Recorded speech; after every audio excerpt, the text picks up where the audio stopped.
ಕರ್ನಾಟಕ ರಾಜ್ಯದಲ್ಲಿ RSSನ ನಿಷೇಧ ಮಾಡಬೇಕು ಅಂತೇಳಿ ಈ ಪತ್ರಿಕಾಗೋಷ್ಠಿಯನ್ನು ಕರೆಯಲಾಗಿದೆ. ಈ ಪ್ರಮುಖ ಪತ್ರಿಕಾಗೋಷ್ಠಿಯಲ್ಲಿ ಹಿರಿಯ ಸಾಹಿತಿಗಳಾದ ಬಸವರಾಜ ಸುಳಿಬಾವಿ ಸರ್ ಅವರು ನಮ್ಮ ಜೊತೆಗಿದ್ದಾರೆ. ಇನ್ನೂರ ಚಿಂತಕರು ಆದಂಥ ಅಶೋಕ್ ಬರಗುಂಡಿ ಅವರು ನಮ್ಮ ಜೊತೆಗಿದ್ದಾರೆ. ಇನ್ನೋರ್ವ ಪ್ರಗತಿಪರ ಚಿಂತಕರಾದಂಥ ಅವರ ಹಿನ್ನೆಲೆಯ ಕುರಿತು ಬಸವರಾಜ ಸುಳಿಬಾವಿ ಸರ್ ಅವರು ಮಾತನಾಡ್ತಾರೆ.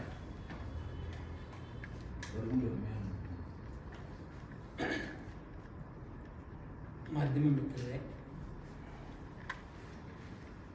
ನಮಗೂ ನಿಮಗೂ ಗೊತ್ತಿರುವ ಹಾಗೆ ಒಂದು ಸ್ವಲ್ಪ ಮುಂದೆ ಸರ್. ಓಕೆ. ನಮಗೂ ನಿಮಗೂ ಗೊತ್ತಿರುವ ಹಾಗೆ RSS ಸಂಘಟನೆ ಈ ದೇಶದೊಳಗೆ ಹುಟ್ಟಿ ಒಂದು 100 ವರ್ಷ ಆಯಿತು.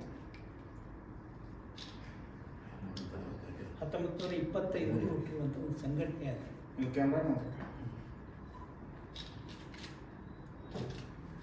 ಈ 100 ವರ್ಷದ ಈ ಸಂಘಟನೆ ಬ್ರಿಟಿಷರ ಕಾಲಾವಧಿಯಲ್ಲಿಯೂ ಕೂಡ ಸ್ವಾತಂತ್ರ್ಯ ಸಿಕ್ಕು 47ರೊಳಗೆ ಏನು ಸ್ವಾತಂತ್ರ್ಯ ಸಿಕ್ಕು ಇಷ್ಟು ವರ್ಷಗಳಾದವಲ್ಲ, ಈ ತನಕನೂ ಈ ಸಂಘಟನೆ ನೋಂದಣಿಯಾಗಿಲ್ಲ. ಅದೊಂದು NGO, ಸ್ವಯಂ ಸೇವಾ ಸಂಸ್ಥೆ. ಸ್ವಯಂ ಸೇವಾ ಸಂಸ್ಥೆ ಅನ್ನುವಂಥದ್ದು ಈ ತನಕ ನೋಂದಣಿಯಾಗಿಲ್ಲ. ಈ ಸಂಸ್ಥೆ ನೋಂದಣಿ ಯಾಕಾಗಿಲ್ಲ ಅನ್ನುವಂಥದ್ದು ಬಹಳ ಮುಖ್ಯವಾದ ಪ್ರಶ್ನೆ. ಒಂದು ಸಂಸ್ಥೆಯನ್ನು ಮಾಡಬೇಕಾದಾಗ ಮಾಡಿದ ಮೇಲೆ ಸಹಜವಾಗಿಯೇ ಆ ಸಂಸ್ಥೆಯನ್ನು ನೋಂದಣಿ ಮಾಡ್ತಕ್ಕಂಥ ಪರಂಪರೆ ಇದೆ. ಅದು RSS ಇವತ್ತಿನ ತನಕವೂ ಕೂಡ ಈ ದೇಶದ ಏನು ಸಹಕಾರಿ ಇಲಾಖೆ ಕಾಯ್ದೆಗೆ ಅನುಗುಣವಾಗಿ ಅದು ಒಂದು ನೋಂದಣಿ ಆಗಬೇಕಂತ ಸಂಸ್ಥೆ ಆಗಬೇಕಾಗಿದೆ. ಈ ತನಕನೂ ಈ ಸಂಸ್ಥೆ ನೋಂದಣಿ ಆಗಿಲ್ಲ. ಹೀಗಾಗಿ ಈ ದೇಶದ ಕಾನೂನುಗಳು ಏನಿದಾವಲ್ಲ, ಸಹಕಾರ ಸಂಘದ ಕಾನೂನುಗಳು ಏನಿದಾವಲ್ಲ, ಆ ಕಾನೂನು ಅಡಿ ಒಳಗಡೆ ಈ ಸಂಘಟನೆ ಅದರ ವ್ಯಾಪ್ತಿ ಒಳಗಡೆ ಬರುವುದಿಲ್ಲ ಅನ್ನುವಂಥ ಆಲೋಚನೆಯನ್ನು ಕೂಡ ನಾವು ನಿಮ್ಮ ಎದುರುಗಡೆ ಹೇಳ್ತೀವಿ. ಅಂದರೆ ಈ ಸಂಘಟನೆ ಈ ತನಕ ಯಾಕೆ ನೋಂದಣಿ ಆಗಿಲ್ಲ ಅನ್ನುವಂಥದ್ದು ಪ್ರಶ್ನೆ ಬಂದರೆ ಅದಕ್ಕೆ ದೇಶಕ್ಕಿಂತ ನಾನು ದೊಡ್ಡದು ಅನ್ನುವಂಥ ಪರಿಕಲ್ಪನೆ ಇತ್ತು ಏನೋ ಅಂತ ತಿಳ್ಕೊಂಡು, ಈ ದೇಶಕ್ಕೆ ಅಧೀನತೆ ಒಳಪಟ್ಟರೆ ದೇಶ ನನಗಿಂತ ಶ್ರೇಷ್ಠ ಅಂತ ಅಂದ್ಕೊಂಡ್ರೆ ಅಂಥ ಸಂಘಟನೆ ಮನೋಭಾವ ಬೇರೆ ಇರ್ತದೆ. ಅಂದರೆ ದೇಶನೇ ದೊಡ್ಡದು ಅಂತಂದಾಗ ದೇಶದಲ್ಲಿರ್ತಕ್ಕಂಥ ಸರ್ಕಾರಕ್ಕೆ ಮತ್ತು ಸರ್ಕಾರ ರೂಪಿಸತಕ್ಕಂಥ ಕಾಯ್ದೆಗಳೇನದವಲ್ಲ, ಅಥವಾ ಈ ಸರ್ಕಾರ ರೂಪಿತವಾಗಲಿಕ್ಕೆ ಒಂದು ನಮ್ಮ ಸಂವಿಧಾನ ಏನಿದೆಯಲ್ಲ, ಸಂವಿಧಾನದ ಕಾಯ್ದೆಗೆ ಬದ್ಧವಾಗಿ ಈ ಸಂಸ್ಥೆ ಕಾರ್ಯನಿರ್ವಹಿಸಬೇಕಾಗ್ತದೆ. ಆ ಸಂಸ್ಥೆ ನೋಂದಣಿ ಆಗದೇ ಇದ್ದಾಗ, ಅಂದರೆ ಅದಕ್ಕೆ ಸರ್ಕಾರ ಅಂದರೂ ಕೂಡ ಅದಕ್ಕೆ ಕಿಮ್ಮತ್ತಿಲ್ಲ, ಸಹಕಾರ ಸಂಘಗಳ ಕಾಯ್ದೆಗಳು ಅನ್ನೋದ್ರ ಬಗ್ಗೆ ಕೂಡ ಅದಕ್ಕೆ ಗೌರವ ಇಲ್ಲ, ದೇಶ ಅನ್ನೋದಕ್ಕೇನೆ ಗೌರವ ಇಲ್ಲ, ಆಮೇಲೆ ಸಂವಿಧಾನ ಅದರ ಅಡಿಗೊಳೆ ಬರ್ತದೆ ಅನ್ನೋದ್ರ ಬಗ್ಗೆ ಗೌರವ ಇಲ್ಲ. ಆಗ ಅಗೌರವ ತೋರಿಸುವ ಕಾರಣಗಳಿಗಾಗಿಯೇ, ಈ ದೇಶದ ಸಂವಿಧಾನಕ್ಕೆ ಅಗೌರವ ತೋರಿಸುವ ಕಾರಣಕ್ಕಾಗಿಯೇ, ಮತ್ತು ಈ ದೇಶದ ಕಾನೂನುಗಳಿಗೆ ಅಗೌರವ ತೋರಿಸುವ ಕಾರಣಗಳಿಗಾಗಿಯೇ, ಈ ದೇಶದ ಸಂವಿಧಾನಕ್ಕೆ ಅಗೌರವ ತೋರಿಸುವ ಕಾರಣಗಳಿಗಾಗಿಯೇ ಈ RSS ಸಂಘಟನೆ ಇನ್ನೂ ತನಕ ಅದು ನೋಂದಣಿ ಆಗದಂಥ ಸಂಸ್ಥೆ ಅಂತ. ಹೀಗಾಗಿನೇ ಈ 100 ವರ್ಷದ ಈ ಸಂಘಟನೆಗೆ 100 ವರ್ಷದಿಂದ ಅದು ಏನು ಕೆಲಸ ಮಾಡ್ತದೆ ಮತ್ತು ಅದಕ್ಕೆ ಬರ್ತಕ್ಕಂಥ ಹಣಕಾಸು ಏನು, ಎಲ್ಲಿಂದ ಬರ್ತದೆ, ಯಾವುದು ಬರ್ತದೆ, ಯಾವುದಕ್ಕೂ ಲೆಕ್ಕಿಲ್ಲ. ಸಾರ್ವಜನಿಕವಾಗಿ ಒಂದು ಸಾರ್ವಜನಿಕವಂತ ಸಂಸ್ಥೆ ಅಂತ ನಾವು ಪರಿಗಣಿಸೋದಾದರೆ ಸಾರ್ವಜನಿಕರಿಗೆ ಒಂದು ರೆಸ್ಪಾನ್ಸ್ ಆಗಬೇಕಲ್ಲ, ಜವಾಬ್ದಾರಿ ಆಗಬೇಕಲ್ಲ. ಈ 100 ವರ್ಷದೊಳಗಡೆ ನಡ್ಕೊಂಡು ಬಂದಂಥ ಈ ಸಂಸ್ಥೆಗೆ ಎಲ್ಲಿಂದ ಹಣ ಬರ್ತದೆ, ಯಾರು ಕೊಡ್ತಾ ಇದ್ದಾರೆ, ಅಥವಾ ಅದ್ರದ್ದೇನು, ಅವೆಲ್ಲೂ ಕೂಡ ಆ ವಹಿವಾಟುಗಳ ಆಚೆಗೆ ನಿಂತುಕೊಳ್ಬೇಕು ಅಂತ ಅನ್ಕೊಂಡಾನೆ. ಈ ಅಡಿಟು ಇತ್ಯಾದಿಗಳ ಆಚೆಗೆ ನಿಂತುಕೊಂಡು ಬರಬೇಕು ಅಂತಾನೆ. ಎಲ್ಲಿಂದ ಹಣ ಬರ್ತದೆ ಇತ್ಯಾದಿ ಮಾಹಿತಿಗಳನ್ನು ಯಾವುದೂ ಕೊಡಬಾರ್ದು ಅನ್ನುವಂಥ, ಈ ಸರ್ಕಾರಕ್ಕೆ ಕೊಡಬಾರ್ದು ಅನ್ನೋ ಕಾರಣಗಳಿಗಾಗಿಯೇ ಈ ಸಂಸ್ಥೆ ಇನ್ನೂ ಕೂಡ ನೋಂದಣಿಯಾಗಿಲ್ಲ ಅನ್ನೋದು ಭಾಳ ಸ್ಪಷ್ಟ ಆಗ್ತದೆ. ಯಾವತ್ತಾದ್ರೂ ಈ 100 ವರ್ಷದ ಅವಧಿ ಒಳಗಡೆ ಈ ಸಂಘಟನೆ ಯಾವುದಾದ್ರೂ ಒಂದು ವರ್ಷದೊಳಗಡೆ ನನ್ನ ಸಂಘಟನೆಗೆ ಬೇರೆ ಬೇರೆ ಇವರಿಂದ ಸಹಾಯ ಮಾಡಿರ್ಬೋದು. ಈ ದೇಶದೊಳಗಡೆ ಇದ್ದಂಥವ್ರು ಸಹಾಯ ಮಾಡ್ಬೋದು, ಬೇರೆ ದೇಶದೊಳಗಡೆ ಇದ್ದಂಥವ್ರು ಸಹಾಯ ಮಾಡ್ಬೋದು, ಅದು ಸಂಸ್ಥೆಗಳು ಸಹಾಯ ಮಾಡ್ಬೋದು.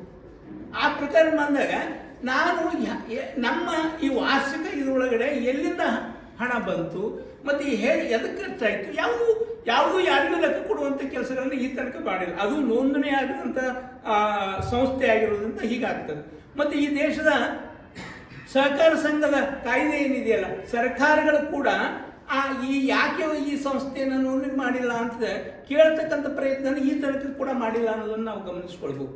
ಹೀಗಾಗಿ ಇದೊಂದು ಸಂವಿಧಾನವನ್ನು ಮಾನ್ಯತೆ ಮಾಡಲಾರ್ದ, ಈ ದೇಶ ಕಾಯ್ದೆಗಳನ್ನು ಮಾನ್ಯತೆ ಮಾಡಲಾರ್ದ, ಗೌರವಿಸಲಾರ್ದ, ಈ ದೇಶವನ್ನೇ ಗೌರವಿಸಲಾರ್ದ ಸಂಘಟನೆಯಾಗಿ RSS ಇದೆ ಅಂತ ನಾವು ಗಮನಿಸ್ತಾ ಇದ್ದೀವಿ. ಯಾಕೆಂದ್ರೆ ಕಳೆದ 50 ವರ್ಷಗಳಿಂದ ಅದು ಸಂವಿಧಾನದ ರಾಷ್ಟ್ರಧ್ವಜವನ್ನು ತನ್ನ ಕಾರ್ಯಾಲಯದಲ್ಲಿ ಹಾಸಿಲ್ಲ. ಅದು ಈ ದೇಶ ಲಾಂಛನಗಳನ್ನು ಒಪ್ಪಿಕೊಳ್ಳುವುದಕ್ಕೆ ಅದು ತಕರಾರಿರುವಂಥ ಸಂಘಟನೆ ಅನ್ನೋದನ್ನು ಗಮನಿಸ್ಕೊಳ್ಬೇಕು. ಇದೆಲ್ಲವೂ ಕೂಡ ಕಾರಣಗಳಿದ್ದಾವೆ, ಬರೀ ಒಂದು ವಿಷಯ ಅಂತಲ್ಲ. ನಾವು ಹೇಳ್ತಾ ಇದ್ದೋಳು ಈ ದೇಶದ ಎಲ್ಲ ಲಾಂಛನಗಳಿದ್ದಾವೆ. ಈ ದೇಶದ ಧ್ವಜವನ್ನೇ ಒಪ್ಪಿಕೊಳ್ಳಾರ್ದಂಥ ಇದಕ್ಕೆ ತನ್ನದೇ ಧ್ವಜ ಇದೆ. ಅದಕ್ಕೆ ಯಾವತ್ತೂ ಅದೊಂದು ಈ ದೇಶದ ಏನು ಚತುರ್ವರ್ಣದ ಧ್ವಜ ಏನಿದೆಯಲ್ಲ, ಅದು ತ್ರಿವರ್ಣ ಧ್ವಜ ಅನ್ನೋದಲ್ಲ, ಚತುರ್ವರ್ಣದ ಧ್ವಜ. ಅದು ನಡುವೆ ಒಂದು ಚಕ್ರ ಇರೋಕ್ಕೂ ಒಂದು ಬಣ್ಣ ಇದೆ. ಅದು ಹೀಗಾಗಿ ಚತುರ್ವರ್ಣದ ಈ ಧ್ವಜ ಏನಿದೆ, ರಾಷ್ಟ್ರಧ್ವಜ ಅನ್ನೋದು ಏನಿದೆಯಲ್ಲ, ಅದು ಯಾವ ಕಾರ್ಯಕ್ರಮದೊಳಗಡೆ ಈ ರಾಷ್ಟ್ರಧ್ವಜವನ್ನು ಇಟ್ಕೊಂಡು ಅದು ಒಂದು ಕಾರ್ಯಕ್ರಮ ಮಾಡಿದೆ. ಅದು ಪದಸಂಚಲನ ಮಾಡ್ತಿದೆಯಲ್ಲ, ಗಣವೇಶಧಾರಿಗಳ ಪದಸಂಚಲನ ಮಾಡ್ತಾ ಇದೆಯಲ್ಲ. ಏನು ಇವತ್ತು ಕರ್ನಾಟಕದಾದ್ಯಂತ 100 ವರ್ಷದ ಆಗಿರುವಂಥ ಸಂದರ್ಭದೊಳಗಡೆ ಎಲ್ಲ ಕಡೆ ಪದಸಂಚಲನ ಏನು ಮಾಡ್ತಾರೆ ಈ ಸಂಘಟನೆ, ಅಲ್ಲಿ ಒಂದಾದರೂ ಕೂಡ ಈ ದೇಶದ ಏನು ಚತುರ್ವರ್ಣದ ಧ್ವಜ ಇತ್ತ? ಒಂದಾದ್ರೂ ಒಂದು ಧ್ವಜ ಇತ್ತ ಆ ಸಂಘಟನೆ ಹಿಡಿದಿದೆಯಾ? ಅದು ಯಾವತ್ತಾದ್ರೂ ಕೂಡ ಈ ರಾಷ್ಟ್ರಧ್ವಜವನ್ನು ಹಿಡ್ಕೊಂಡು ಹೋಗಿರುವಂಥ ಒಂದೇ ಒಂದು ಉದಾಹರಣೆಯನ್ನು ಕೊಳ್ಳಿ ಅವರು. ಒಂದೇ ಒಂದು ಉದಾಹರಣೆ. ಈ 100 ವರ್ಷದ ಅವಧಿ ಒಳಗಡೆ ಸಾರ್ವಜನಿಕವಾಗಿ ಕಾರ್ಯಕ್ರಮ ಮಾಡಿದಾಗ ರಾಷ್ಟ್ರಧ್ವಜವನ್ನು ಮುಂದೆ ಮಾಡಿ, ರಾಷ್ಟ್ರಧ್ವಜವನ್ನು ಪ್ರದರ್ಶನ ಮಾಡಿರ್ತಕ್ಕಂಥ ಒಂದು ಕಾರ್ಯಕ್ರಮವನ್ನು ನಮಗೆ ತೋರಿಸ್ಕೊಳ್ಳಿ, ನಿದರ್ಶನ ಅದು ಕೊಡಲಿ. ಅದು ಅಂದರೆ ಇದು ರಾಷ್ಟ್ರಧ್ವಜಗಳಿಗೆ ಗೌರವ ಇಲ್ಲ ಅಂದರೆ ಅದು ಮೊದಲನೇ ಅದು ಇದೆ. ಅಂದರೆ ಇದಕ್ಕೆ ನಾನು ಎಲ್ಲದಕ್ಕಿಂತ ದೊಡ್ಡದು, ಈ ದೇಶ ಸಂವಿಧಾನಕ್ಕಿಂತ ದೊಡ್ಡದು, ಈ ದೇಶಕ್ಕಿಂತ ದೊಡ್ಡದು, ಈ ಸರ್ಕಾರಗಳಿಗಿಂತ ದೊಡ್ಡದು ಅನ್ನುವಂಥ ಈ ತಿಳುವಳಿಕೆ ಇದೆಯಲ್ಲ, ಈ ಥರದ ಒಂದು ಧೋರಣೆ ಏನಿದೆಯಲ್ಲ, ಈ ಧೋರಣೆಯನ್ನು ಇವತ್ತು ನಾವು ಪ್ರಶ್ನೆ ಮಾಡಬೇಕಾಗ್ತದೆ. ಆ ಪ್ರಶ್ನೆ ಮಾಡುವ ಕಾರಣಗಳಿಗೆ ಯಾರಾದರೂ ಪ್ರಶ್ನೆ ಮಾಡಿದ್ರು. ಪ್ರಿಯಾಂಕಾ ಖರ್ಗೆ ಅವರು ಇತ್ತೀಚೆಗೆ ಒಂದು ಸರ್ಕಾರಕ್ಕೆ, ಮುಖ್ಯಮಂತ್ರಿಗಳಿಗೆ ಒಂದು ಪತ್ರ ಬರೆದಿದ್ದಾರೆ. ಆ ಪತ್ರದೊಳಗೆ RSS ಸಂಘಟನೆಯನ್ನು ನಿಷೇಧ ಮಾಡಿ ಅಂತ ಏನೂ ಇಲ್ಲ, ಅದರೊಳಗಡೆ ನಿಷೇಧ ಮಾಡಿ ಅನ್ನೋದು ಇಲ್ಲವೇ ಇಲ್ಲ. ಅದು ಯಾವ ಸಾರ್ವಜನಿಕ ಸ್ಥಳಗಳಿದ್ದಾವೋ, ಶಾಲೆಗಳಿದ್ದಾವೋ, ಅಥವಾ ಸಾರ್ವಜನಿಕವಂತ ಮೈದಾನಗಳಿದ್ದಾವೋ ಅಲ್ಲೇ ಈ ಸಂಘಟನೆ ಕಾರ್ಯಚಟುವಟಿಕೆಗಳನ್ನ ನಿರ್ಬಂಧಿಸ್ತಕ್ಕಂಥ ಕೆಲಸ ಮಾಡ್ರಿ ಅಂತ ಹೇಳಿತ್ತು. ಅದು ತಪ್ಪದು. ಹಾಗೆ ಮಾಡಿದ ಕಾರಣಗಳಿಗಾಗಿ ಅವ್ರ ಮೇಲೆ ವೈಯಕ್ತಿಕವಂತ ದಾಳಿಯನ್ನು ಮಾಡ್ತಕ್ಕಂಥ, ಅವ್ರು ಕೇಳುವಂಥ ಪ್ರಶ್ನೆಗಳಿಗೆ ಉತ್ತರ ಕೊಡುವಂಥದ್ದಲ್ಲ ಅದು. ಈ ತನಕ RSS ಏನು ಸಂಘಟನೆ ಅವರು ಸರ್ಸಂಚಾಲಕರು ಅಂತ ಏನು ಕರಿತೀವಿ, ಅಥವಾ ಅದರದ್ದು ರಾಷ್ಟ್ರೀಯ ಸರ್ಸಂಚಾಲಕರಾಗಲಿ, ದಕ್ಷಿಣ ಪ್ರಾಂತ್ಯದ ಸರ್ಸಂಚಾಲಕರಾಗಲಿ, ಅಥವಾ ಕರ್ನಾಟಕಕ್ಕೆ ಸಂಬಂಧಪಟ್ಟಂಥ ಸರ್ಸಂಚಾಲಕರಾಗಲಿ, ಅಥವಾ RSS ಸಂಘಟನೆಯಲ್ಲಿ ಕೆಲಸ ಮಾಡ್ತಕ್ಕಂಥ ಯಾರಾದರೂ ಒಬ್ಬರು ಅವ್ರು ಕೇಳಿರ್ತಕ್ಕಂಥ ಪ್ರಶ್ನೆಗಳಿಗೆ ಉತ್ತರಿಸುವಂಥ ಕೆಲಸ ಮಾಡಿದಾರಾ? ಯಾರು ಕೂಡ ಮಾಡಿಲ್ಲ. ಮಾಡ್ತಕ್ಕಂಥದ್ದು ಏನು ಅಂತಂದರೆ ಅವರು ಏನು BJP ನಾಯಕರಿಂದ ಅವರು ಪ್ರತಿಕ್ರಿಯಿಸ್ತಕ್ಕಂಥದ್ದು. ಮತ್ತು RSS ಹೇಳ್ತಕ್ಕಂಥದ್ದು ಒಂದು ಮಾತು ಏನು ಅಂತಂದರೆ, ನಾವು ಏನು RSS ಅನ್ನುವಂಥದ್ದು ಒಂದು ಸಾಂಸ್ಕೃತಿಕ ಸಂಘಟನೆ, ರಾಜಕೀಯ ಸಂಘಟನೆ ಅಲ್ಲ ಅಂತ ಹೇಳ್ತಾ ಇದ್ದಾರೆ. ರಾಜಕೀಯ ಸಂಘಟನೆ ಅಲ್ಲ ಅಂತಂದರೆ ಒಂದು ರಾಜಕೀಯ ಸಂಘಟನೆಯವರು RSS ಸಮರ್ಥನೆ ಮಾಡ್ಕೊಳ್ತಕ್ಕಂಥ ಕೆಲಸ ಯಾಕೆ ಮಾಡ್ತಾರೆ? ಮತ್ತು ವೈಯಕ್ತಿಕವಂತ ದಾಳಿ ಯಾಕೆ ಮಾಡ್ತಾರೆ? ಪ್ರಿಯಾಂಕಾ ಎತ್ತಿರುವಂಥ ಪ್ರಶ್ನೆಗಳಿಗೆ ಉತ್ತರಿಸುವಂಥ ಕೆಲಸ ಮಾಡಿದರೆ ಹೌದಪ್ಪ, ಅದು ಒಂದು ಸಂವಾದ, ಚರ್ಚೆ ಅಂತ ನಾವು ಹೇಳ್ಬೋದು. ಅದನ್ನು ಮಾಡದೇ ಅವ್ರು ಎತ್ತಿರುವಂಥ ಪ್ರಶ್ನೆಗಳಿಗಾಗಿ ವೈಯಕ್ತಿಕವಂತ ಬೆದರಿಕೆ ಒಡ್ಡತಕ್ಕಂಥದ್ದು, ವೈಯಕ್ತಿಕವಂತ ನಿಂದನೆ ಮಾಡ್ತಕ್ಕಂಥದ್ದು, ಇದು ಏನಿದೆಯಲ್ಲ, ಇದು ನಮ್ಮ ದೇಶದ ಸಂವಿಧಾನಾತ್ಮಕವಾದಂಥ ನಡೆಯಲ್ಲ. ಅದು ಸಂವಿಧಾನ ವಿರೋಧಿಯಾದಂಥ ನಡೆ. ಹೀಗಾಗಿನೇ ನಾವು ಈ ದೇಶದ ಪ್ರಜೆಗಳಂತ ನಾವು ಈ ದೇಶದೊಳಗಡೆ ಇರುವಂಥ ಎಲ್ಲ ಕಾಯ್ದೆಗಳನ್ನು ಸಂವಿಧಾನಕ್ಕೆ ಒಪ್ಪಿತವಾಗಿ ಕೆಲಸ ಮಾಡಬೇಕಾಗ್ತದೆ. ಎಲ್ಲ ಸಂಘಟನೆಗಳು ಕೂಡ ದೇಶದ ಸಂವಿಧಾನದ ಅಡಿ ಒಳಗಡೆ ಕಾರ್ಯನಿರ್ವಹಿಸಬೇಕಾಗ್ತದೆ, ಸರ್ಕಾರದ ಅಡಿ ಒಳಗಡೆ ಕಾರ್ಯನಿರ್ವಹಿಸಬೇಕಾಗ್ತದೆ. ನಾನು ಸರ್ಕಾರದ ಆಚೆಗೆ ಇರ್ತೇನೆ, ನಾನು ಸಂವಿಧಾನದ ಆಚೆಗೆ ಇರ್ತೇನೆ ಅನ್ನುವಂಥ ಈ ಥರದ ಧೋರಣೆ ಏನಿದೆಯಲ್ಲ, ಇದು ದೇಶದ್ರೋಹದ ಕೆಲಸ ಆಗ್ತದೆ, ರಾಷ್ಟ್ರದ್ರೋಹದ ಕೆಲಸ ಆಗ್ತದೆ. ಆ ರಾಷ್ಟ್ರದ್ರೋಹದ ಪಟ್ಟವನ್ನು ಹೊತ್ತುಕೊಳ್ಳೋದಾದ್ರೆ ಈ ಸಂಘಟನೆ ಮೇಲೆ ಕ್ರಮ ಕೈಗೊಳ್ಳಬೇಕಾದಂತ ಅಗತ್ಯ ಇರ್ತದೆ ಅನ್ನೋದು ಗಮನಿಸಬೇಕು. ಇಲ್ಲೇ ನಮ್ಮ ಪಕ್ಕದೊಳಗಡೆ ದಕ್ಷಿಣ ಭಾರತದ ರಾಜ್ಯ ಆಗಿರ್ತಕ್ಕಂಥ ತಮಿಳುನಾಡಿನಲ್ಲಿ ಆ ಥರ ನಿರ್ಬಂಧಗಳಿದ್ದಾವೆ. ಯಾವುದೇ ಸಾರ್ವಜನಿಕವಾದಂಥ ಇವುಗಳಿಗೆ ಇಂಥದಕ್ಕೆ ಅವಕಾಶ ಮಾಡಿಕೊಡಲ್ಲ. ಬರೀ ನಾವು ಇದು ಒಂದು ಅಂತಲ್ಲ, ಎಲ್ಲ ಧಾರ್ಮಿಕ ಸಂಘಟನೆಗಳು, ಕೋಮುವಾದಿ ಸಂಘಟನೆಗಳು ಕೂಡ ಈ ಥರ ಸಾರ್ವಜನಿಕವಂಥ ಸ್ಥಳಗಳನ್ನು ಬಳಕೆ ಮಾಡಿಕೊಳ್ಳಾದಂಥ ರೀತಿ ಒಳಗಡೆ ಒಂದು ಕಾಯ್ದೆಯನ್ನು ಅನುಷ್ಠಾನಗೊಳಿಸಬೇಕು ಅನ್ನುವಂಥದ್ದನ್ನೇ ನಾವು ಒತ್ತಾಯಿಸ್ತಾ ಇದ್ದೀವಿ. ಬರೀ RSS ಮಾತ್ರ ಅಲ್ಲ, ಎಲ್ಲ ಸಂಘಟನೆಗಳ ಬಗ್ಗೆ ಕೂಡ ನಾವು ಹೇಳ್ತೀವಿ. ನಾವು ಈ ಕರ್ನಾಟಕ ಸರ್ಕಾರ ಇಡೀ ರಾಜ್ಯದಾದ್ಯಂತ ಈ ಪದಸಂಚಲನಕ್ಕೆ ಅವಕಾಶ ಮಾಡಿಕೊಡ್ತಲ್ಲ, ಗಣವೇಷಧಾರಿಗಳ ಸಂಚಲನ ಮಾಡ್ತಲ್ಲ, ಅದು ನಾನು ಈ ಸರ್ಕಾರ ಯಾವ ಕಡೆ ಹೊಂಟಿದೆ ಅನ್ನೋದೇ ಗೊತ್ತಾಗಲ್ಲ. ಇಲ್ಲಿ ಕರ್ನಾಟಕದೊಳಗೆ ಏನು ಕಾಂಗ್ರೆಸ್ ಸರ್ಕಾರ ಇದೆಯೋ ಅಥವಾ ಬೇರೆ ಸರ್ಕಾರ BJP ಸರ್ಕಾರ ಇದೆಯೋ ಅನ್ನುವಂಥ ಅನುಮಾನಗಳು ಬರ್ತವೆ. ಯಾಕೆ ಅನುಮಾನಗಳು ಬರ್ತವೆ ಅಂತಂದ್ರೆ, ನಾವು ಬೇರೆ ಬೇರೆ ಸಂಘಟನೆ ಗೆಳೆಯರು ಇದ್ದೀವಿ, ಬೇರೆ ಬೇರೆ ಜವಾಬ್ದಾರಿ ಇರುವಂಥ ಗೆಳೆಯರು ಇದ್ದೀವಿ. ಇಲ್ಲಿ ನಾವು ಏನಾದರೂ ಕೂಡ ಕಾರ್ಯಕ್ರಮ ಮಾಡಬೇಕಾದ್ರು ಅಂತಂದ್ರೆ ನಾವು ಪೊಲೀಸ್ ಪರ್ಮಿಷನ್ ಇತ್ಯಾದಿ ಹೇಳ್ಬೇಕಾಗುತ್ತೆ. ಕೆಲವು ಸ್ಥಳಗಳಲ್ಲಿ ಪರ್ಮಿಷನ್ ಕೊಡೋದಿಲ್ಲ. ನೀವು ಬೆಂಗಳೂರಿನಂತ ನಗರಕ್ಕೆ ಹೋದರೆ, ಬೆಂಗಳೂರಿನಲ್ಲಿ ನಗರಕ್ಕೆ ಹೈಕೋರ್ಟ್ ಕೂಡ ನಿರ್ದೇಶನ ಕೊಟ್ಟಿದೆ. ಏನು ಅಂತಂದ್ರೆ, ಏನೇ ಪ್ರತಿಭಟನೆಗಳಾದರೂ ಕೂಡ ಅದು ಫ್ರೀಡಮ್ ಪಾರ್ಕ್ನಲ್ಲಿ ಆಗಬೇಕು ಅಂತಿದೆ. ಆದರೆ ಇವರು ಆ ಇಡೀ ನಗರದ ತುಂಬ, ಇಡೀ ಬೆಂಗಳೂರಿನ ತುಂಬ ಪದಸಂಚಲನ ಮಾಡಿದಲ್ಲ, ಅದಕ್ಕೆ ಪರ್ಮಿಷನ್ ಕೊಟ್ಟವ್ರು ಯಾರು? ಅಂದರೆ ನೀವು ಜನರಿಗೋಸ್ಕರ, ಜನಸಾಮಾನ್ಯರ ಸಮಸ್ಯೆಗಳಿಗೋಸ್ಕರ ಹೋರಾಟ ಮಾಡೋದಾದರೆ ನಿಮಗೆ ನಿರ್ದಿಷ್ಟವಾದಂಥ ಜಾಗ ಇದೆ. ಅದು ಈ ಥರ ಸಮಾಜದ ಸೌಹಾರ್ದತೆಯನ್ನು ಕದರ್ತಕ್ಕಂಥ ಕೆಲಸ ಮಾಡ್ತಕ್ಕಂಥವ್ರಿಗೆ ನೀವು ಇಡೀ ಬೆಂಗಳೂರಿನಾದ್ಯಂತ ಸಂಚಲನೆ ಮಾಡಲಿಕ್ಕೆ ಅಥವಾ ಇಡೀ ರಾಜ್ಯ ತುಂಬ ಸಂಚಲನೆ ಮಾಡ್ಕೊಳ್ಳಿಕ್ಕೆ ಅವಕಾಶ ಇದೆ ಅಂತ ಹೇಳ್ತಕ್ಕಂಥ ಈ ಸರ್ಕಾರದ ಧೋರಣೆ ಇದೆಯಲ್ಲ, ಇದು ಅತ್ಯಂತ ಖಂಡನಾರ್ಹವಾದಂಥ ಧೋರಣೆ. ಹೀಗೆ ನನಗೆ ಬರೀ ಸರ್ಕಾರದ ಬಗ್ಗೆ ಅಲ್ಲ ನಾನು ಹೇಳ್ತಾ ಇರೋದು. ಈ ಕೋರ್ಟ್ ಏನು ಹೇಳ್ತಲ್ಲ, ನೀವು ಹೋರಾಟ ಮಾಡಿದ್ರೆ ನಿಮಗೆ ನಿರ್ಬಂಧ, ಎಲ್ಲೋ ಒಂದು ಕಡೆ ಮಾಡ್ರಿ ಅಂತೇಳಿ. ಈ ಥರ ಮಾಡಿದ್ರೆ, ಈ ಥರ ಜನಸಂಚಾರಕ್ಕೆ ಧಕ್ಕೆ ತಂದರೆ, ನೀವು ಲಾಠಿ ಇವನ್ನೆಲ್ಲ ಹಿಡ್ಕೊಂಡು ಬಹಿರಂಗವಾಗಿ ನೀವು ಅಡ್ಡಾಡೋದಾದ್ರೆ ಇವ್ರಿಗೇನೋ ನಿರ್ಬಂಧಗಳಿಲ್ಲ. ನೀವು ಹೋರಾಟ ಮಾಡ್ತೀರಿ, ಜನರಿಗೋಸ್ಕರ ಹೋರಾಟ ಮಾಡ್ತೀರಿ ಅಂತಂದ್ರೆ ಅದು ಜನರ ಕಾರ್ಯಗಳಿಗೆ ಇದು ಕೆಲವು ಅಡೆತಡೆ ಆಗ್ತದೆ. ಇವರಿಂದ ಅಡೆತಡೆ ಆಗುದಿಲ್ಲ, ಇವ್ರು ಮಾಡಿದ್ರೆ ಅಡೆತಡೆ ಅಲ್ಲ. ಜನರ ಪರವಾಗಿ ಹೋರಾಟ ಮಾಡಿದ್ರೆ ಅಡೆತಡೆ ಅಂತ ಈ ಕೋರ್ಟ್ಗಳು ಇದನ್ನ ಯಾಕೆ ಗಮನಿಸುವುದಿಲ್ಲ? ಸರ್ಕಾರಗಳು ಮಾತ್ರ ಅಲ್ಲ, ಈ ಕೋರ್ಟ್ಗಳು ಕೂಡ, ಹೈಕೋರ್ಟ್ ಕೂಡ ಇದನ್ನು ಗಮನಿಸಬೇಕು. ಹೈಕೋರ್ಟು ಕರ್ನಾಟಕದಲ್ಲಿ ಈ ಥರ ಸಾರ್ವಜನಿಕ ರಸ್ತೆಗಳನ್ನು ಈ ಧಾರ್ಮಿಕ ಪ್ರಚಾರದ ಕಾರ್ಯ ಮಾಡ್ತಕ್ಕಂಥ ಯಾವುದೇ ಸಂಘಟನೆಗೆ ಅವಕಾಶ ನೀಡಬಾರದು ಅಂತ ಒಂದು ನಿರ್ದೇಶನ ಕೊಡಬೇಕು. ಅದು ನಮ್ಮ ಒತ್ತಾಯ. ಅದು ಬರೀ RSS ಮಾತ್ರ ಅಲ್ಲ, ನಾವು ಬೇರೆ ಯಾವುದೇ ಸಂಘಟನೆ ಆದರೂ ಕೂಡ ಸಾರ್ವಜನಿಕ ಧಾರ್ಮಿಕ ಪ್ರಚಾರ ಮಾಡಲಿಕ್ಕೆ ಅದನ್ನು ಉಪಯೋಗ ಮಾಡಿಕೊಳ್ಳೋದಾದ್ರೆ ಅಂಥ ಇವುಗಳಿಗೆ, ಪ್ರದರ್ಶನಗಳಿಗೆ ಅವಕಾಶ ಇಲ್ಲ ಅಂಥೇಳಿ ಕೋರ್ಟ್ ಒಂದು ನಿರ್ದೇಶನ ಮಾಡಬೇಕು. ಹಾಗೆ ಈ ಹೋರಾಟ ಸಂಘಟನೆಗಳಿಗೆ ಈ ಹೋರಾಟ ಮಾಡೋದಕ್ಕೆ ಒಂದು ಸ್ಥಳವನ್ನು ಸೂಚನೆ ಮಾಡಿದಾರೋ, ಅದೇ ರೀತಿ ಈ ಸಂಘಟನೆಗಳಿಗೆ ಕೂಡ ಒಂದು ಕಡೆ ಜಾಗ ಕೊಡಲಿ. ಅವರು ಅಲ್ಲಿ ನಿಂತ್ಕೊಂಡು ನೀವು ನಿಮ್ಮ ಕಾರ್ಯಕ್ರಮ ಮಾಡ್ರಿ ಅಂತ ಹೇಳಿ. ಅದ್ರ ಬದಲಾಗಿ ಈ ಥರ ಒಂದು ಸಾರ್ವಜನಿಕವಾದಂತಹ ಅಡೆತಡೆಗೆ ಆಗ್ತಕ್ಕಂಥ ಈ ಥರ ಧೋರಣೆ ಏನಿದೆ, ಇದು ಸರಿಯಾದದ್ದಲ್ಲ. ಬಹಳ ಮುಖ್ಯವಾಗಿ ನಾವು ಹೇಳ್ತಾ ಇದ್ದೀವಲ್ಲ, ಸಮಾಜದ ಸ್ವಾಸ್ಥ್ಯವನ್ನು, ಸೌಹಾರ್ದತೆಯನ್ನು ಕದಡ್ತಕ್ಕಂಥ ಕೆಲಸ ಮತ್ತು ಈ ಥರ ಲಾಠಿ ಪಡಿಕೆ ಹಿಡ್ಕೊಂಡು ಸಂಚಾರ ಮಾಡೋದಿಲ್ಲ. ಅದು ಈ ಸಮಾಜದೊಳಗೆ ಭಯವನ್ನು ಉತ್ಪಾದನೆ ಮಾಡ್ತಕ್ಕಂಥ ಕೆಲಸ, ಭಯೋತ್ಪಾದಕ ಕೆಲಸ ಅಂತಲೂ ಈಗಾಗಲೇ ಹೇಳಿದ್ದಾರೆ. ಅದು ಭಯವನ್ನು ಉತ್ಪಾದನೆ ಮಾಡತಕ್ಕಂಥ ಕೆಲಸ. ಭಯವನ್ನು ಉತ್ಪಾದನೆ ಮಾಡ್ತಕ್ಕಂಥ ಕೆಲಸವನ್ನು ಯಾವುದಾದ್ರೂ ಸಂಘಟನೆ ಮಾಡ್ತಾ ಇದ್ದರೆ ಅದನ್ನು ನಿರ್ಬಂಧಿಸುವಂಥ ಕೆಲಸ ಮಾಡಬೇಕು. ಮೊದಲನೇದ್ದು, ಈ ರಾಜ್ಯ ಸರ್ಕಾರಕ್ಕೆ ಈ ಸಂಘಟನೆಯನ್ನು ಏನು ನಿಷೇಧಿಸ್ತಕ್ಕಂಥ ಅಧಿಕಾರ ಇಲ್ಲ, ಅದು ಕೇಂದ್ರ ಸರ್ಕಾರ ಮಾಡಬೇಕು. ಕೇಂದ್ರ ಸರ್ಕಾರಕ್ಕೆ ಅದಕ್ಕೆ ಅವಕಾಶ ಇದೆ. ಈ RSS ವಲ್ಲಭಭಾಯಿ ಪಟೇಲ್ ಅವರೇ ಆ ಥರದ್ದು ನಿಷೇಧವನ್ನು ಮಾಡಿದರು. ಈ RSSನ ಸಂಘಟನೆಯವರು ಇವರು ಏನು ಕ್ಷಮಾಪಣೆ ತೋರ್ಕೊಂಡು ಅದು ಶರಣಾಗತಿ ಪತ್ರಗಳನ್ನು ಬರ್ಕೊಂಡು ಇವರು ಅದೇ ಬರೀ ವಲ್ಲಭಭಾಯಿ ಪಟೇಲ್ಗಲ್ಲ, ಮುಂದೆ ಎಮರ್ಜೆನ್ಸಿ ಒಳಗೆ ಇಂದಿರಾ ಗಾಂಧಿ ಅವರಿಗೂ ಕೂಡ ಅವ್ರ ಸಹ ಸಂಚಾಲಕರಾದಂಥವ್ರು, ಆಗಿನ ಸಹ ಸಂಚಾಲಕರಾದಂಥವ್ರು ಪತ್ರ ಬರೆದ್ರು, ನಾವು ಏನೋ ಆ ಥರದ್ದು ಮಾಡಲ್ಲ ಅಂತ ಹೇಳ್ಕೊಂಡು. ಆ ಕಾರಣಕ್ಕಾಗಿ ಹಲವಾರು ಈ ಥರ ಮಾಡಿಕೊಂಡು ಆ ನಿಷೇಧಿಸಿದಂಥ ಪಾರಾಗಿ ಬಂದಿರುವಂಥ ಈ ಸಂಘಟನೆ ಇವತ್ತು ಮಾಡ್ತಾ ಇರುವುದು ಏನು ಅಂತಂದರೆ ಸಮಾಜದ ಸ್ವಾಸ್ಥ್ಯವನ್ನು ಕದಡ್ತಕ್ಕಂಥ ಕೆಲಸ, ಸಮಾಜದ ಸ್ವಾಸ್ಥ್ಯವನ್ನು ಕೆದಡ್ತಕ್ಕಂಥ ಕೆಲಸ, ಸೌಹಾರ್ದತೆಯನ್ನು ಕದಡ್ತಕ್ಕಂಥ ಕೆಲಸ. ಅವರು ಧಾರ್ಮಿಕವಾದಂಥ ಕೆಲಸ ಅಂದರೆ ಧಾರ್ಮಿಕವಾಗಿ ಏನನ್ನು ಕೂಡ ಮಾಡೋದಿಲ್ಲ.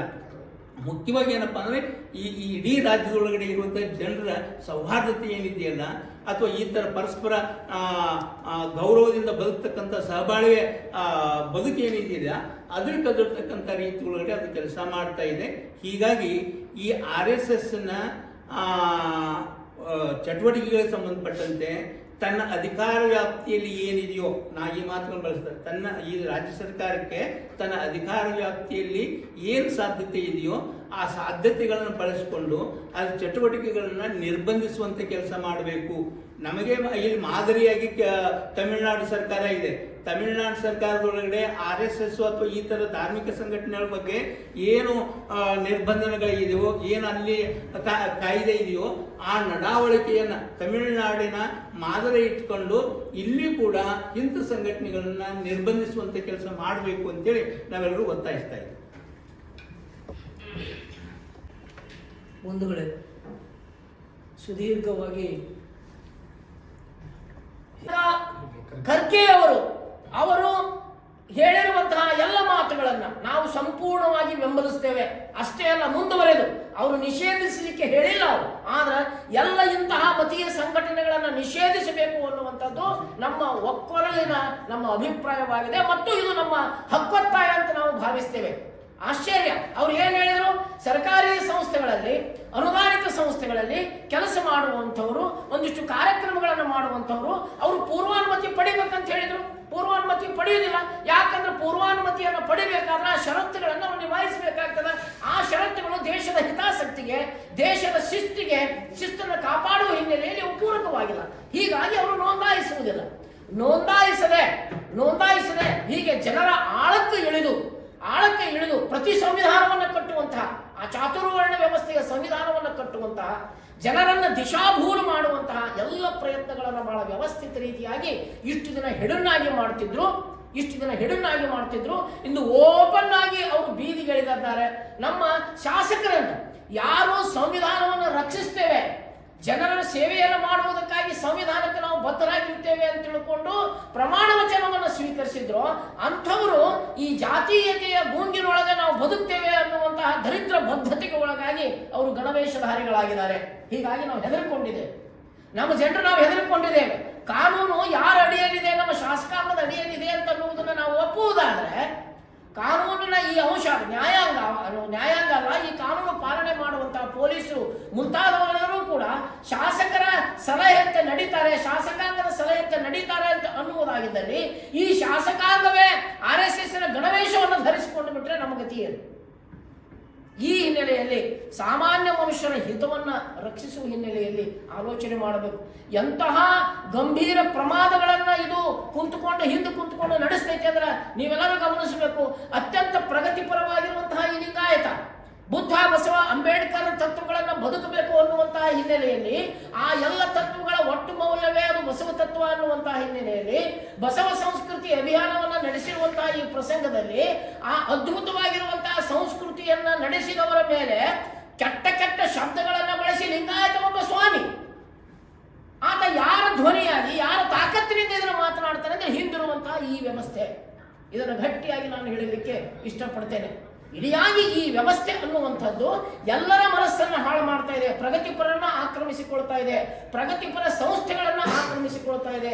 ಇಂತಹ ಪ್ರಸಂಗದಲ್ಲಿ ಉಳಿದಿರುವಂತಹ ಒಂದಿಷ್ಟು ಚಿಂತಕರಾದರೂ ಕೂಡ ಈ ನಾಡಿನ ಜನರಿಗೆ ನಾವು ಯಾರನ್ನು ನಂಬಿಕೊಂತ ಬಂದಿವೆಯೋ ಆ ಎಲ್ಲರ ಮೇಲೆ ಇದು ಆಕ್ರಮಣವನ್ನು ಮಾಡಿಕೊಂಡು ಎಲ್ಲರನ್ನ ದಿಶಾಭೂಲ ಮಾಡುತ್ತಿರುವಂತಹ ಈ ಪ್ರಸಂಗಗಳಲ್ಲಿ ಇದ್ದಿರುವಂತಹ ಒಂದಿಷ್ಟು ಜನರು ಒಂದಿಷ್ಟು ಸಂವಿಧಾನವನ್ನು ಅರ್ಥ ಮಾಡಿಕೊಂಡು ಯಾವ ಆತ್ಮಗೌರವದಿಂದ ನಾವು ಬದುಕುತ್ತಿದ್ದೇವೆಯೋ, ಇಡೀ ಜಗತ್ತಿನ ಒಳಗಡೆ ಆತ್ಮಗೌರವವನ್ನು ನಾವು ಪ್ರದರ್ಶಿಸುತ್ತಿದ್ದೇವೋ, ಈ ಆತ್ಮಗೌರವಕ್ಕೆ ಚ್ಯುತಿಯಾಗದಂತೆ ಸಂವಿಧಾನವನ್ನು ಕಾಪಾಡಿಕೊಂಡು ಹೋಗಬೇಕಾಗಿದೆ.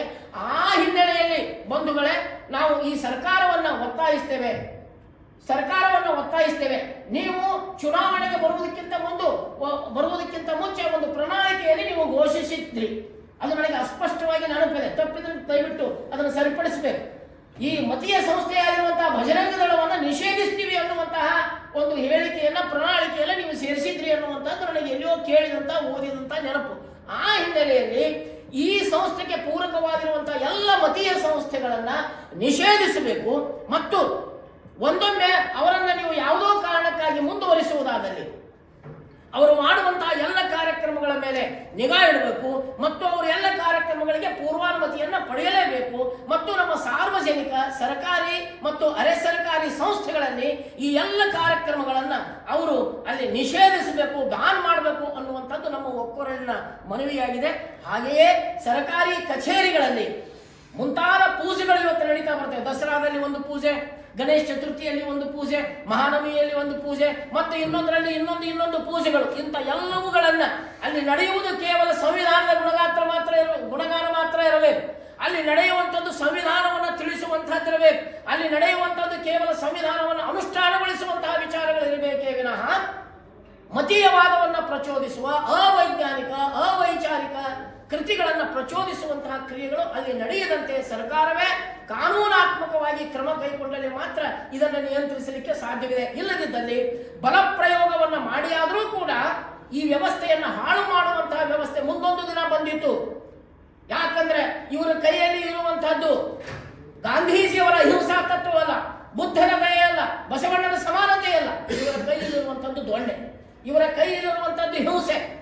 ಈ ಹಿಂಸೆಯ ಮುಖಾಂತರವಾದರೂ ಸರಿಯೇ ನಮ್ಮ ಅಣ್ಣ ಅವರು ಹೇಳಿದ್ರಲ್ಲ, ಆ ಚಾತುರ್ವರ್ಣ ಧ್ವಜವನ್ನು ಇಲ್ಲಿ ಬದುಕಿಸ್ತೇವೆ ಅನ್ನುವಂತಹ ದುಷ್ಟ ಭಾವ ಅವರಲ್ಲಿ ಇರೋಣದರಿಂದಾಗಿ ಸಂವಿಧಾನವನ್ನು ಉಳಿಸುತ್ತೇವೆ ಅನ್ನುವಂತಹ ಬದ್ಧತೆಯನ್ನು ಹೊಂದಿ ಆ ಸಂವಿಧಾನವನ್ನು ಬಳಸಿಕೊಂಡು ಆತ್ಮಗೌರವವನ್ನು ನಾವು ಮುಂದುವರಿಸಿಕೊಂಡು ಹೋಗುವ ಭಾಗವಾಗಿ ನಮಗೆ ಸರ್ಕಾರ ದಯವಿಟ್ಟು ನಮ್ಮ ಮಾತುಗಳಿಗೆ ಒಂದಿಷ್ಟು ದನಿ ಕೊಡಬೇಕು.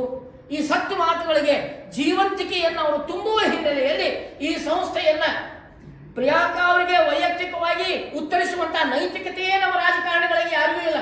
ಈ ರಾಜಕಾರಣಿಯಲ್ಲಿ ಎಲ್ಲರ ಜೊತೆ ನಮಗೆ ಗೌರವ ಇದ್ರೂ ಕೂಡ ಅನಿವಾರ್ಯವಾಗಿ ನಾವು ಅದನ್ನು ಹೇಳಲೇಬೇಕಾಗಿದೆ.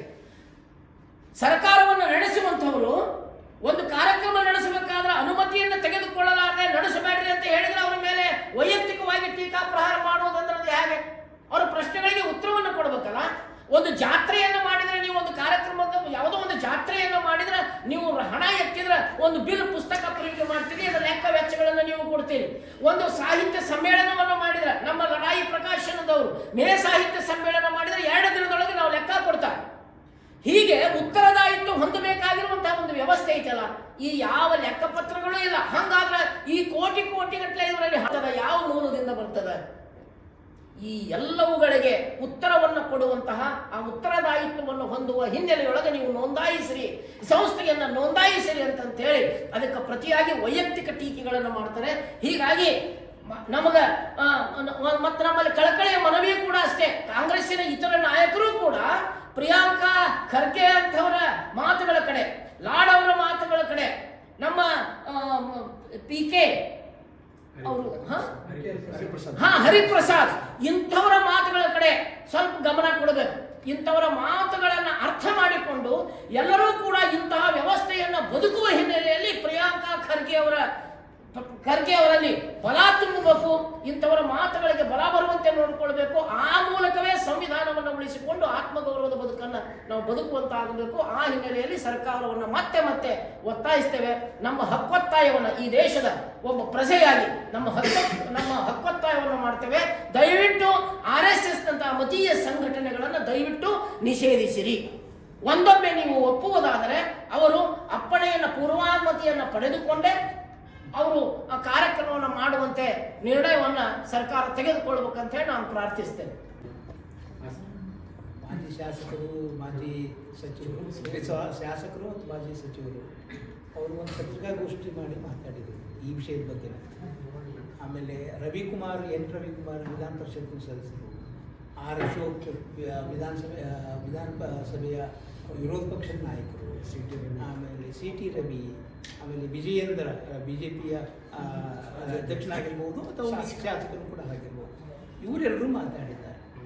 ಅವರು ಒಂದು ವಿಷಯವನ್ನು ಸ್ಪಷ್ಟ ಮಾಡಬೇಕು. ನಾವೆಲ್ಲ ಯಾಕೆ ಮಾತಾಡ್ತೀವಿ ಅಂತಂದರೆ, ನಾವು RSS ಅದು ಹುಟ್ಟಿಸಿದಂಥ ಕಟ್ಟಿರುವಂಥ ರಾಜಕೀಯ ಪಕ್ಷದ ವ್ಯಕ್ತಿಗಳಾಗಿ ನಾವು ಮಾತಾಡ್ತೀವಿ. RSS ನಮ್ಮ ಮೂಲ ಮಾತೃ ಸಂಸ್ಥೆ, RSS ನಮ್ಮನ್ನು ಈ BJPಯನ್ನು ಹುಟ್ಟಾಕಿರೋದು, RSS ಒಂದು ರಾಜಕೀಯ ಸಂಘಟನೆ ಅಂತ ಸ್ಪಷ್ಟಪಡಿಸಿ ಜನರಿಗೆ ಹೇಳಿದರೆ ಅವ್ರ ಮಾತುಗಳು ಬೇರೆ ಆಗಿತ್ತು. ಅದು ಮಾಡಲಾರ್ದೇ RSSಗೆ ಇವರಿಗೂ ಈ BJPಯಲ್ಲಿದ್ದಾರೆ. ನಾನು BJPಯವನ್ನಾಗಿ ಕಳಿಸ್ತಾರೆ ಬೇರೆ, RSSನಾಗಿ ಇವ್ರು ಏನು ಸಂಬಂಧ? RSS ಏನು ಸಂಬಂಧ? ಇವು ಸಂಬಂಧಿತರಾಗಿದ್ದರೆ ಹೌದು, ನಾವು ಸಂಬಂಧಿತರು. RSS ನಮ್ಮ ಮಾತೃ ಸಂಸ್ಥೆ, RSSನಿಂದಲೇ BJP ಹುಟ್ಕೊಂಡಿದೆ. ಹೀಗಾಗಿ BJPಯ ಭಾಗವಾಗಿ ನಾವು RSS ನೋಡಬೇಕು. ಅದೊಂದು ರಾಜಕೀಯ ಸಂಘಟನೆ ಅಂತ ಹೇಳಿದರೆ ಜನಕ್ಕೆ ಈ ಥರದ ಅರಿವು ಬಂದರೆ ಆ ಸಂಘಟನೆ ನೋಡೋ ಕ್ರಮ ಬೇರೆ ಆಗ್ತದೆ, ಅದು ನೋಡೋ ಕ್ರಮ ಬೇರೆ ಆಗ್ತದೆ. ಹಾಗಾಗಿ ಇವರೆಲ್ಲರಿಗೂ ಕೂಡ ಅವ್ರು ಏನು ಮಾತಾಡಿದ್ರೆ ಇದ್ರ ಬಗ್ಗೆ ನಾನು ಮಾತಾಡಲಿಕ್ಕೆ ಹೋಗಂಗಿಲ್ಲ. ಅವರ ಆ ಜವಾಬ್ದಾರಿಯ ಪ್ರಜ್ಞೆವಾಗಿ, ಅವ್ರ ಹೊಣೆಗಾರಿಕೆ ಪ್ರಜ್ಞೆಯಾಗಿ ನಾನು ಹೇಳ್ತಾ ಇರೋದು ಏನು ಅಂತಂದರೆ, ಮತ್ತು ಮಾತಾಡೋ ಭಾಷೆ ಏನಿದೆಯಲ್ಲ ಅದು ಸಂವಿಧಾನಾತ್ಮಕ ಭಾಷೆ ಆಗಿರ್ಬೋದು. ನಮ್ಮ ಸಂವಿಧಾನ ಏನಿದೆಯಲ್ಲ ಅದಕ್ಕೊಂದು ಅದರದೇ ಒಂದು ಭಾಷೆ ಇದೆ. ಅದು ಸಂವಿಧಾನದ ಭಾಷೆಯನ್ನು ಬಳಸೋದಲ್ಲ, ಅವನಿವನು ಬಳಸೋದಂತ ಅಲ್ಲ. ಅದು ಈ ಥರದ್ದು ಜವಾಬ್ದಾರಿ ಇರುವಂಥವ್ರು ಇವರು, ವಿಧಾನಸಭೆ ಒಳಗೆ ಕೂತ್ಕೊಂಡಿದ್ದಂಥವ್ರು ಇವರು, ಮಂತ್ರಿಗಳಾಗಿರ್ತಕ್ಕಂಥವ್ರು, ಜವಾಬ್ದಾರಿ ಇಂಥವರು ಈ ಅನಾಗರಿಕ ಭಾಷೆಯನ್ನು ಬಳಸೋದೇನಿದೆಯಲ್ಲ, ಅಸಂವಿಧಾನಾತ್ಮಕ ಭಾಷೆಯನ್ನು ಬಳಸೋದೇನಿದೆಯಲ್ಲ, ಇದು ಕೂಡ ಏನು ನಿಮ್ಮಪ್ಪ ಹಿಂಗೇನು ಬಳಸುವಂಥದ್ದು ಏನಿದೆಯಲ್ಲ, ಇದು ಯಾವುದು ಕೂಡ ಈ ಪ್ರಜಾಪ್ರಭುತ್ವದ ಭಾಷೆ ಅಲ್ಲ. ಇವರು ಆಳದೊಳಗಡೆ ಪ್ರಜಾಪ್ರಭುತ್ವ ವಿರೋಧಿಗಳು, ಸಂವಿಧಾನ ವಿರೋಧಿಗಳು. ಈ ಸಂವಿಧಾನ ವಿರೋಧ ಮತ್ತು ಪ್ರಜಾಪ್ರಭುತ್ವ ವಿರೋಧಿಗಳಾಗಿದ್ದರಿಂದ ಈ ಯಜಮಾನಿಕೆ ಏನಿದೆಯಲ್ಲ, ನಮ್ಮ ಪುರಾತನ ಯಜಮಾನಿಕೆ ಸಂಸ್ಥೆ, ನಿಮ್ಮ ಇತಿಹಾಸನೇ ಬೇರೆ ಇದೆ. ನೀವು ಹೇಳ್ತೀರಿ RSS ನಾನು ಕಟ್ಟ ಸಂಚಾಲಕ, ಕಟ್ಟ ಅಭಿಮಾನಿ. ಮತ್ತು RSS ಸದನದಲ್ಲಿ ಬ್ಲೂ ಫಿಲ್ಮ್ಗಳನ್ನು ನೋಡುವಂಥದ್ದು ಹೇಳ್ಕೊಡ್ತಾ RSS ಹೇಳ್ಕೊಡೋದು ನಿಮಗೆ ಅಂಥ ಪಾಠಗಳನ್ನು ಅನ್ನೋದನ್ನ ನಾವು ಈ ವೇದಿಕೆ ಮುಖಾಂತರ ಹೇಳ್ತಾ, ತಕ್ಷಣ ಅವ್ರ ಹೇಳಿಕೆಯನ್ನು ಹಿಂಪಡಬೇಕು. CC ಪಾಟೀಲ್ರು ಹೇಳಿಕೆಯನ್ನು ಹಿಂಪಡೆದೇ ಇದ್ರೆ ನೀವು ಪರಿಣಾಮವನ್ನು ಎದುರಿಸಬೇಕಾಗುತ್ತೆ ಅಂತೇಳಿ ಈ ಮೂಲಕ ಅವ್ರಿಗೆ ಎಚ್ಚರಿಸ್ತಾ ಇದ್ದೀನಿ. ಸರ್, ಎಷ್ಟೊತ್ತನ ನೀವು ಹೇಳಿದ್ದೆಲ್ಲ ಓದ್ತಾ ಇದ್ದೀರಿ. ಈಗ ನಿಮ್ಮ ನಿಲುವನ್ನು ಸ್ವಲ್ಪ ಸ್ಪಷ್ಟಪಡಿಸ್ಬೇಕಂತ ಕೇಳ್ತೀನಿ. ಇತ್ತೀಚಿನ ಕೆಲವು ಬೆಳವಣಿಗೆಗಳು, ವಿಧಾನಸೌಧದಲ್ಲಿ ಪಾಕಿಸ್ತಾನ ಜಿಂದಾಬಾದ್ ಅಂತ ಕೂಗಿದ್ರು, DJ ಹಳ್ಳಿ KJ ಹಳ್ಳಿ ಗಲಭೆ ಅಥವಾ ಹುಬ್ಬಳ್ಳಿ ಗಲಭೆ, ಈ ಎಲ್ಲ ಪ್ರಕರಣಗಳನ್ನು ರಾಜ್ಯ ಸರ್ಕಾರ ಹಿಂಪಡೆಯಿತು, ಅಲ್ಲಿ ಬೆಂಕಿ ಹಚ್ಚೋದು ಸಹಿತ. ಈ ಬಗ್ಗೆ ನೀವು ಯಾವುದೂ ಹೇಳಿಕೆನ ಕೊಡಲಿಲ್ಲ. ಕೊಡ್ಕೋತ ಬಂದಿದ್ದೀವಿ. ಯಾವುದು ಸಮಾಜ ವಿರೋಧಿ ಅಂತ ಕೆಲಸ ಇದೆಯೋ, ದೇಶ ವಿರೋಧಿ ಅಂತ ಕೆಲಸ ಇದೆಯೋ, ಆಮೇಲೆ ಸಂವಿಧಾನ ವಿರೋಧಿ ಕೆಲಸ ಇದೆಯೋ, ನಾವು ಈ ದೇಶದ ಜನಗಳು ಈ ದೇಶಕ್ಕೆ ಬದ್ಧರಾಗಬೇಕು, ಈ ದೇಶದ ಸಂವಿಧಾನಕ್ಕೆ ಬದ್ಧರಾಗಬೇಕು, ಈ ದೇಶದ ಪ್ರಜಾಪ್ರಭುತ್ವಕ್ಕೆ ಬದ್ಧರಾಗಬೇಕು. ಆ ಪ್ರಜಾಪ್ರಭುತ್ವ ವಿರೋಧಿಯಾದಂಥ, ಸಂವಿಧಾನ ವಿರೋಧಿಯಂತ, ರಾಷ್ಟ್ರ ವಿರೋಧಿಯಾದಂಥ ಯಾವುದೇ ಕೃತ್ಯ ಯಾರೇ ಮಾಡಿದ್ರು ಕೂಡ ಅದನ್ನು ಅವ್ರಿಗೆ ಆ ಕ್ರಮ ಕೈಗೊಳ್ಳಬೇಕು, ಅವ್ರ ಮೇಲೆ ಅಗತ್ಯವಾದಂಥ ಕ್ರಮವನ್ನು ವಹಿಸಬೇಕು ಅಂತಲೇ ಹೇಳ್ಕೊತ ಬಂದಿದ್ದೀವಿ. ಈಗಲೂ ಹೇಳ್ತೀವಿ. ಒಂದು ಏನು ಅಂತಂದರೆ ಸಂವಿಧಾನದ